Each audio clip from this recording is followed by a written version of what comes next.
उन्होंने अपनी धर्म पत्नी दीदी नीलमानंद को खबर किया कि मैंने शिव को गुरु माना।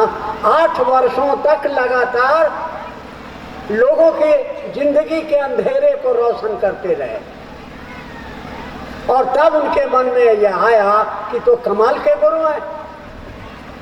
और 8 वर्षों के बाद उनका तबादला मधेपुरा जिला हो गया मजिस्ट्रेट के रूप में।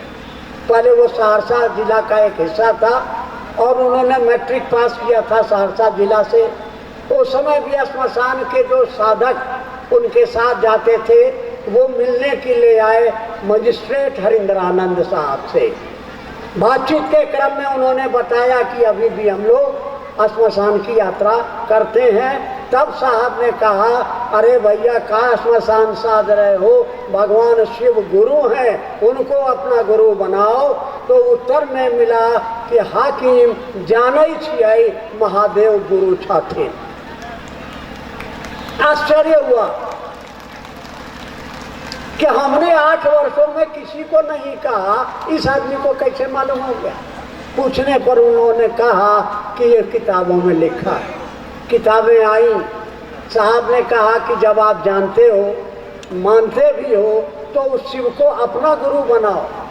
याद रखिएगा, अब जानते हैं कि महादेव हैं, जानते हैं कि वो देते हैं, बेटा मांगने पर बेटा देते हैं। उसी महादेव को हमारे ऋषियों ने कहा कि वो जगत का गुरु है, उसको अपना गुरु बनाओ।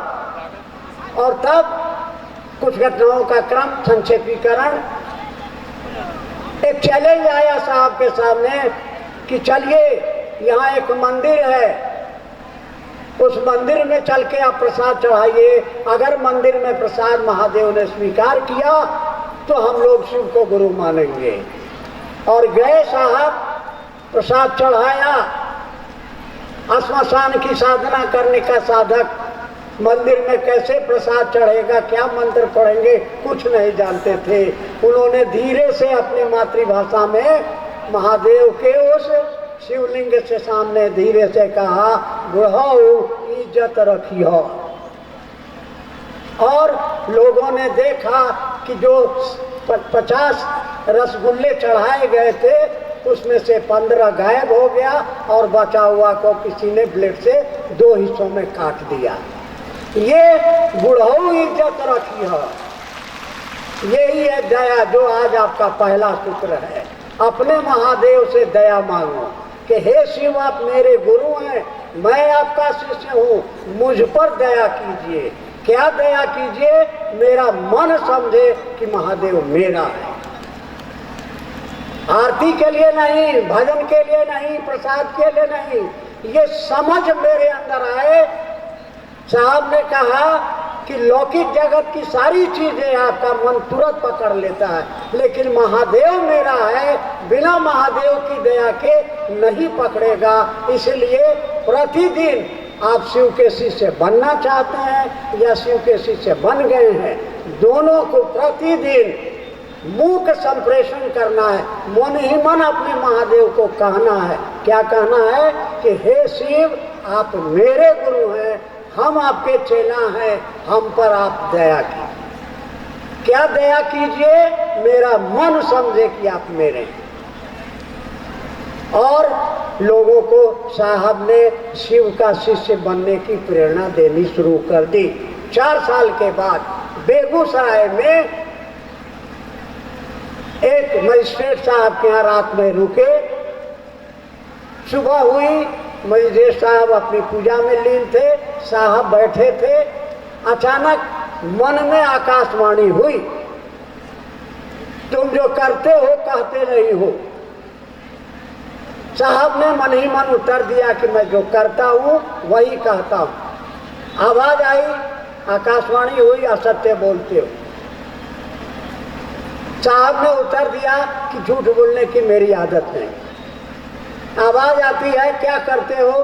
साहब ने कहा, मैं लोगों को शिव शिष्य बनाता हूँ। आवाज ने कहा, क्या करने को कहते हो? और साहब चुप लगा गए, क्योंकि वो लोगों को साधना करना बताते थे। पलथी मारो, आंख बंद करो, सहस्रार चक्र पर नमः शिवाय से गुरु को चरणों में प्रणाम करो। करते क्या हो? तो लोगों को शिव का शिष्य बनाता हूँ। बात समझ में आ गई? चुप लगा गए। आवाज उनके मन में गूंजी, जो तुम करते हो वही लोगों को करने के लिए कहो। साहब पहले ही बोल चुके थे कि मैं लोगों को शिव का शिष्य बनाता हूँ, यह गुरु आदेशित है। जो व्यक्ति इस धरती पर शिव को गुरु मानकर लोगों को बताएगा, जो साहब ने अपने जीवन में पहली बार पंपलेट छपवाया, मैंने शिव को अपना गुरु माना, मैंने जांचा है, वो गुरु का काम करते हैं, आज भी करते हैं, आप भी जांच लीजिए। यही लाइन आपका ये कह के देखिए, 11 से 21 दिन में आपके जीवन में कोई समस्या, कोई परेशानी है, एक अगर दूर हो जाए तो आप लोगों को जाके बोलिए कि मैंने जांचा है और मैं भी उसका 6 करोड़ लोगों में से एक आदमी मैं भी हूँ। मुझको भी साहब ने खबर भेजा था, जब मैं या तो पागल हो जाता या आत्महत्या कर लेता, 6 करोड़ 6 लाख रुपया मेरे ऊपर कर्ज हो गया था, तो साहब ने 88 में मुझको खबर भेजा, 66 में हम उनको पढ़ाए, उनके साथ गए थे। 20 साल के बाद उन्होंने मुझको खबर भेजा कि अगर श्मशान साधना करने से आपको कुछ फायदा हुआ हो तो ठीक, नहीं तो शिव को गुरु मानिए। और मैंने शिव को गुरु माना। आज मैं 85 साल का हो गया हूँ और गुरु की दया से निरंतर चल रहा हूँ, और जब तक सांस चलती रहेगी चलता रहूँगा।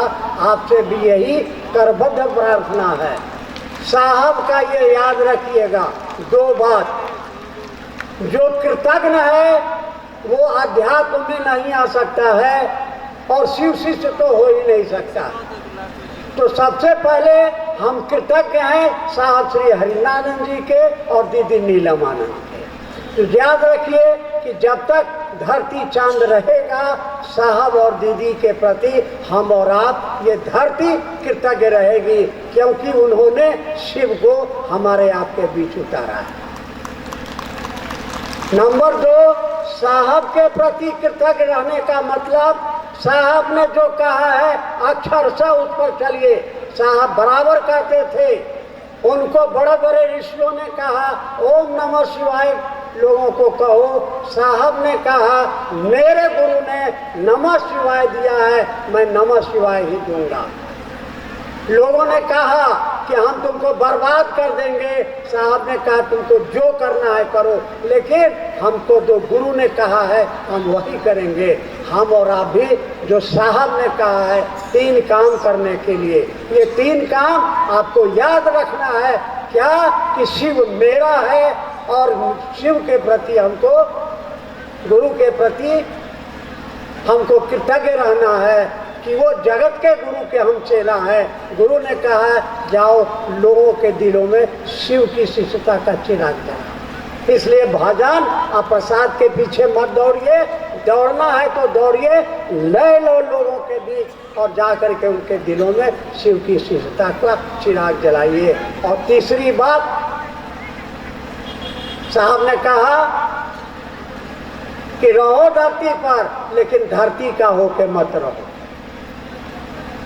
साहब ने कहा अगर आपका अपना है तो वो महादेव है, बाकी न शरीर आपका है, न बेटा आपका है, न पत्नी आपकी है, न दौलत आपका है, खाली हाथ आए खाली हाथ जाएंगे।